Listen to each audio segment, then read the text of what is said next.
In this part of the receiver series, we will bind your receiver to the ELRS transmitter using the binding phrase method. For this, I'm using the ZeroDrag Nexus1 receiver, the ZeroDrag Nova F405 flight controller, and a RadioMaster ELRS transmitter. In your receiver packet, you will see a 2.4 GHz receiver antenna, the receiver module, a heatsink, and connecting wires. To move forward with your setup, you need to connect your ELRS receiver to your flight controller. Make sure to connect it correctly according to the diagram on your screen.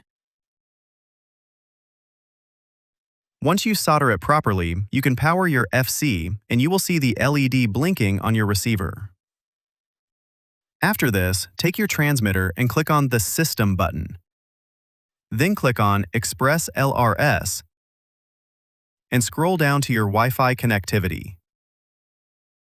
Then enable your Wi-Fi. Once you've enabled Wi-Fi on your transmitter, go to the Wi-Fi settings on your PC and select ExpressLRS TX. If you're doing this for the first time, your TX receiver Wi-Fi password will be ExpressLRS, all in lowercase letters. After connecting, the ELRS configuration window will pop up. The first thing you need to check is the transmitter firmware version, as it must match your receiver firmware version. Otherwise, your binding will fail. Now, under Binding, type in your binding phrase password and note it down because it's case sensitive. For my setup, the binding phrase password is Nexus_1. Then click Save and reboot your transmitter.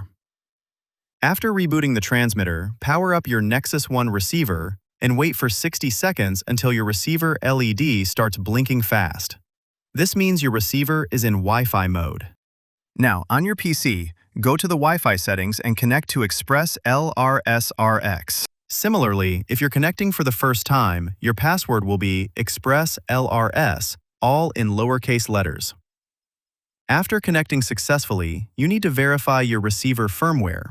It should match the transmitter firmware for proper binding. Go to Binding and type in your binding phrase password. For my setup, it was Nexus_1. Then click Save and reboot your receiver.